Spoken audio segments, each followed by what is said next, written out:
I know it's a busy week for everyone, but we here at Symantec are really excited to partner with the National White Collar Crime Center on this, what ended up being a 2-year project, the culmination of which is our Victim Voice website, Victims of Internet Crime Empowered. The project is designed to provide victims of cybercrime a voice and a comprehensive and trustworthy resource, which is very rare on the internet. Every day, more than 1 million people fall victim to cybercrime. It seems that not a day goes by that you don't read the headlines that there's been another massive breach or a large-scale scam. And while victims cut across all walks of life, they cut across age, they cut across all demographics, most victims do have some things in common. Generally, they do not know where to turn when they've been victimized. And those that do have an inkling of where they might turn to decide not to report that crime because they're pretty sure that nothing can actually be done about it. So we hope that this trend starts to decline as we introduce this site and some of the other great work coming out of NW3C and Symantec. So along with providing victims a very interactive guide to help steer them through the process of recovering from being a victim and reporting, the Voice site also offers a very comprehensive library of educational tools that can help them prevent from falling victim again in the future. And with the global cost of cybercrime at $113 billion, I know those numbers sometimes vary, but I think everyone can agree it's a large number. It's more important than ever for consumers to learn how to stay protected and to act quickly and efficiently as possible if they do become a victim. One of the reasons we wanted to come to the Hill to roll out this initiative was to raise the awareness here among Congress, to members and to staff, and present ourselves as a real resource to constituents who become victims of cybercrime. I can say during my time here in the Senate and the House, we frequently received calls from constituents that had been victimized one way or another by cybercrime. And in most instances, I have to say, we really had no idea on how to help them and really no place to actually direct them. There's a dearth of reliable information out there on cybercrime. And this information doesn't exist all in one spot. It's scattered throughout the internet. So hopefully this project ends up becoming a one-stop shop for a lot of this information. We're extremely lucky to have Senator Sheldon Whitehouse and Congressman Mac Thornberry with us today.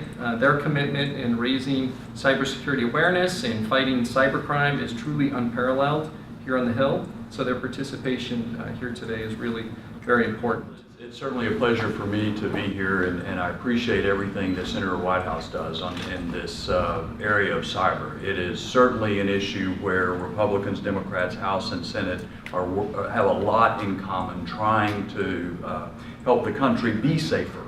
And obviously this effort is a big part of that as well. It is just a fact that more and more crime takes place over the internet.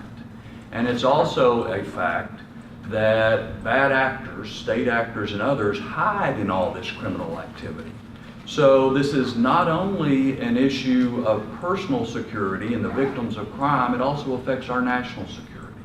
And so reducing the incidence of crime over the internet, giving people the resources to fight back and protect themselves, helps them, but the truth is it helps the whole country as well. As was just mentioned, I get lots of questions about, okay, I think this is bad, what do I do? Or something happened to me, what do I do? I've had a number of events in my district trying to push the importance of cybersecurity with chambers of commerce at universities and so forth. And inevitably the question comes up, where do I go? How do I find the answers? And now we have the best answer we've ever had. You go here, not only to find out what to do when something bad has happened, but what to do to prevent something bad from happening to begin with. So I am incredibly grateful to Symantec and the National White Collar Crime Center for pulling together. This is not easy to pull these resources together, but putting it together to give all of us an easier answer to help our constituents. One of the things I have done is sent a dear colleague to all House members, alerting them for this resource. We're looking for other ways to get it out there. We're going to send in a press release so our newspapers can and particularly the smaller papers will love to have this as a resource for people. Where do you go? This is where you go. So this is incredibly important work. Thank y'all for doing it, and appreciate you having me. I guess a lot of thank yous are due, but first to the National White Collar Crime Center and to Symantec for putting voice together to give victims of cybercrime this really unprecedented resource. This hits so many people. You wake up one morning and you read in the newspaper that a store you shop at has been breached and all of the customer information has been lost, and you know you're one of those customers. What do? You go down and log in on your laptop, and the screen comes up and says, sorry, you don't have access to your laptop, but if you'll click this button and pay us $100, you can have your laptop back. What do you do when that happens? If you're a small business person, where do you go when you get the call from the FBI that says you've been hacked like crazy and your intellectual property appears to have been exfiltrated to China?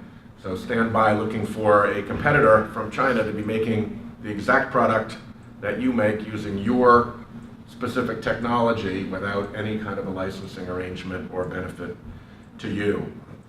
You get the call from the bank saying, we're covering the cost here, but you need a new credit card and you need a new ATM, and it's going to take you the better part of an afternoon to go through your life and reboot that credit card and that ATM.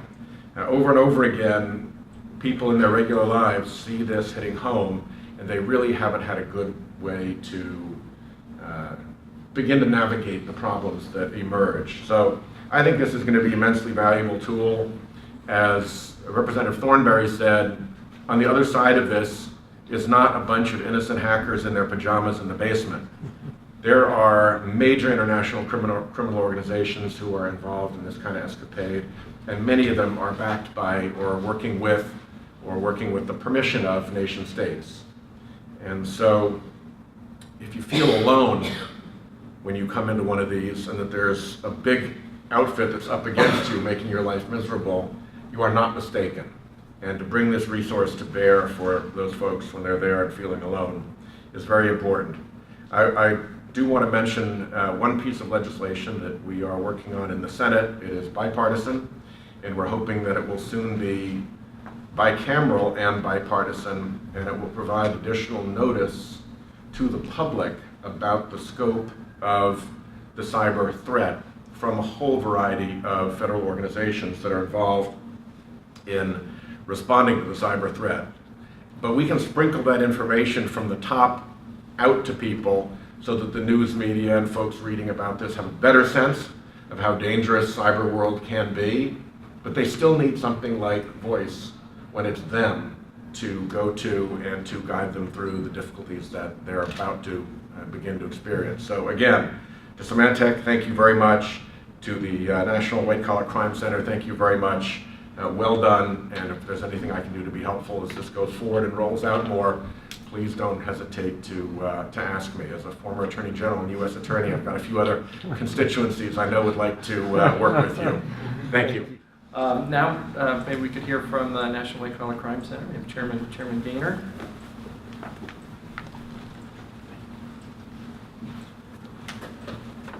Thank you. First, I want to have the opportunity to be here today, and Senator, thank you for coming. And I know Congressman Thornberry has already left, and it's working together and working across party lines. And this is an issue, and cyber threat is something that affects all of us. You know, when you look at where we are today, 2.5 billion people currently use the internet. It's kind of hard to believe when you think about that. 2.5 billion. You're one person out there with 2.5 billion people on the internet every day. We look at what's happening, 25% of the people in the world now use social media. They're out there every day on social media. In fact, 71% of senior Americans are on Facebook at least one time a day. Almost 25% of those folks are out there multiple times every day. I know my mother is. And so it's something that really is affecting all of us, and we're out there and we're exposed to the threats of the cyber world. And it's so important that people understand about going to this website. And I want to thank Symantec for partnering with us. It's so important to have partnerships like this.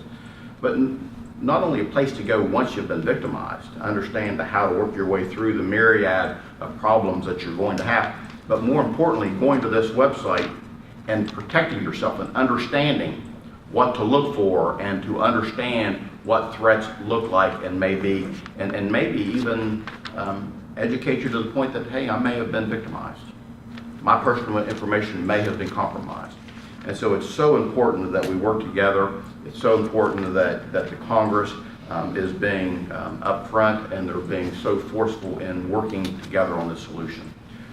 As the NW3C, it has been our mission to help state and local law enforcement. That is what that's our mission in life, is training and supporting state and local law enforcement. And partnering with Symantec in this case is now helping us not only better educate state and local law enforcement, but also give victims and give the citizens another recourse of where they can go. And so it's partnerships like this that make things very successful. As I said, I want to thank you, Symantec. I look forward to partnering with you on hopefully many more projects in the future, because this is something that affects all of us, it touches all of us, and working together we can really do great things. And I think we've done a great thing with this website, and it truly does give victims, but more importantly, it gives everyone in the cyber community, which is 2.5 billion of us around the world, it gives us all a place to go to better educate ourselves, to protect ourselves. Thank you. Let me just say, while the senator's here, we have, his office has been great working with law enforcement in this country. I don't know if you realize the impact you have, but I work with your staff. One of our board members is from Rhode Island, Chris Cotta, works at the Attorney General's office. He's been on the board of directors of the National Web Crime Center for like Glenn, maybe 10, 15 years. Yeah, long. And our board is made up of elected officials throughout from California to Texas to Rhode Island to Virginia. And we've reached out to Senator Sheldon, White House's office, and they're always there for us. So he's not somebody that comes up and takes an opportunity to speak about something. He's involved, he supports. So thank you very much for that. I really appreciate it. And they say good things about you. Who knew? Who knew? You know, last night, my cell phone rings. This is typical. You get it. And I saw the area code. It was Virginia. Well, we have an office in Virginia, and we have one out in northern West Virginia. And I thought maybe it's one of the employees for something, so I hit it. And it was a voice recording that my MasterCard had been deactivated. And if I would hit 1, I could react. You want your MasterCard reactivated, hit 1. If you do not wish to have it reactivated, hit 2. So I hit 2, and it repeated the message again. I hit 2, it repeated the message again. So it just becoming common. And today, before midnight, there'll be 191 emails go out. 191 billion emails go out from like 3-some billion accounts every day. And we're in partnership with the FBI at the Internet Crime Complaint Center. We take these complaints every day from around the country. So we're proud when Symantec approached us about a partnership, and they wanted to take this initiative, and we decided what we wanted to do. They came to the table, put the personnel with us, and it's great to have this voice up, because where do you go when you have a problem? Unless you lose a lot of money, sometimes you're just dealing with your computer trying to get it back. You just don't know where to go. Well, now you have somewhere to go. And I'm very proud of this initiative, and I think that more will come. Bill, thank you so much for what you've done for us. And I know we're already talking about another initiative that's going to be even bigger than this. And so I look forward to that. Chairman Gaynor, thank you very much for your leadership on our board of directors. Chairman Gaynor's been our chairman for 20 years. They continue to, and he's chairman of a lot of boards, and he gives his time freely. He doesn't get a thing for this, and this is on his own time. And he is such a supportive of state and local law enforcement in the country, and thank you for doing that for us. I really appreciate that. And thank you, staff, for all you've done to put this together. And Bill, it's a pleasure working with you. Thank you very much.